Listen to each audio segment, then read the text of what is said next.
का स्वागत। और अब बात करते हैं संगठन की मजबूती पर हुए मंथन की। 2 संभागों का फीडबैक कार्यक्रम पूरा करके प्रदेश प्रभारी अजय माकन दिल्ली लौट गए।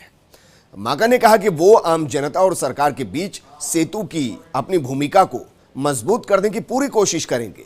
वहीं माकन ने तारीफ करते हुए कहा कि कोरोना काल में प्रदेश सरकार मुख्यमंत्री अशोक गहलोत की अगुवाई में शानदार काम कर रही है। ये रिपोर्ट देखिए।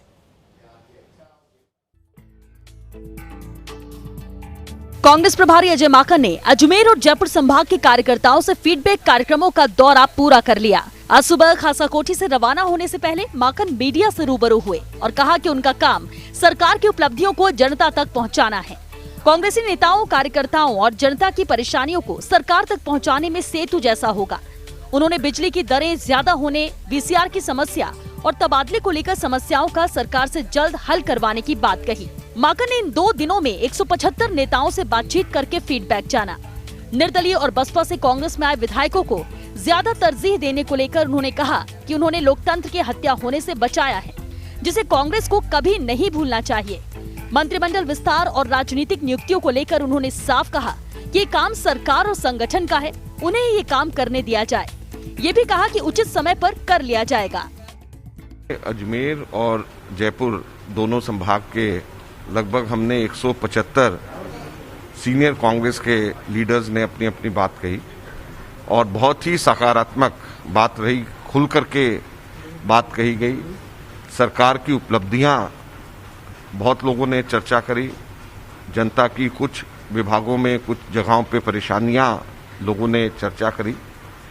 अब हम लोगों की ये कोशिश है कि बतौर ब्रिज के हम लोग काम करें और जनता के बीच में जाकर सरकार की उपलब्धियों को बताएं। इसके साथ साथ में वीसीआर का मसला और किसानों के बिजली के दरों का मसला भी लोगों ने उठाया, ट्रांसफर्स की बात भी करी। तो इन सब चीज़ों को हम लोग ठीक करेंगे। तो जो हमारे अपनी सरकार की उपलब्धियां हैं वो लोगों तक पहुंचाएं, जो लोगों की दिक्कतें हैं, परेशानियां हैं वो सरकार से कराएं। यही काम संगठन का है और इस काम को हम लोग करेंगे। पीसीसी चीफ गोविंद सिंह डोटासरा ने फीडबैक कार्यक्रम को लेकर कहा कि संगठन को किस तरह से रिस्ट्रक्चर किया जाए, इसे लेकर जो सुझाव आए हैं उन्हें अमली जामा पहनाया जाएगा। वहीं सरकार ने जो बेहतर काम किए हैं उसे गांव और ढाणी तक कैसे पहुंचाया जाए और सरकार की योजना का लाभ आम लोगों को कैसे मिले, साथ ही जिन कार्यकर्ताओं की मेहनत से सरकार बनी है उनकी आशाएं और अपेक्षाएं कैसे पूरी हों, इसे लेकर आगे का रोड मैप तैयार किया जाएगा। उन्होंने कहा कि किसानों को बिजली के बिलों में मिल रही 833 की हर महीने की छूट बंद हो गई है। साथ ही कुछ विधायकों, नेताओं की बात भी सामने आई कि वीसीआर से जुड़े आवेदन में अब 70% राशि ली जाती है। समझौता समिति ऐसे मामलों को लेकर सुलझाए, ये मांग की गई है। उन्होंने कहा कि जल्द ही इन जैसे मुद्दों का समाधान किया जाएगा। अजय माकन ने इन समस्याओं को लेकर 24 पन्नों की रिपोर्ट बनाई है, जिसे वो आलाकमान के सामने रखेंगे। वहीं हम सीएम गहलोत के सामने इन परेशानियों को रखकर समाधान करवाएंगे। कुछ समस्याएं जो फील्ड में मानी जा रही हैं उनके बारे में उन्होंने अपना ध्यान इंगित किया है। एक तो वीसीआर को लेकर के बिजली की जो वीसीआर की जो समझौता समिति होती है उसमें पहले कम पैसे जमा कराने पे उनको आवेदन लेते थे, अब उसको 70% कर दिया गया है। इसको लेकर के काफ़ी लोगों में ये बात थी। एक वसुंधरा सरकार जाते जाते वोटों के लिए 800 साढ़े 800 रुपये की किसानों को बिल में राहत दी थी। वो राहत अब नहीं मिल रही है, चूँकि वो उन्होंने 1 साल के लिए किया था और वो साल समाप्त होने के बाद में उसको नहीं बढ़ने से भी किसानों का ये था कि भाई ये चाहे जाते जाते वोट के लिए सही, लेकिन हमको इसका लाभ मिलना चाहिए।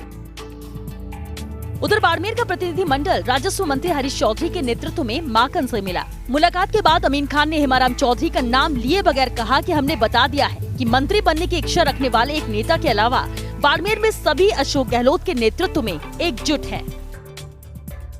बिंदु यही है, हमारा जिला पूरा एक है और अशोक गहलोत के साथ है और कांग्रेस में कोई फूट नहीं है। एक आदमी नाराज है मिनिस्टर बनने की वजह से, बाकी कोई नाराज नहीं है और बाकी सारी अच्छे ढंग से महासचिव को बात सुनाई गई। माकन के अजमेर और जयपुर संभागों के बाद अब अन्य 5 संभागों के दौरे तय होंगे। कोरोना का प्रकोप कम होने के बाद अन्य संभागों के लिए फीडबैक कार्यक्रमों का दौर फिर से शुरू होगा। Rituraj Sharma, first India news, Jaipur.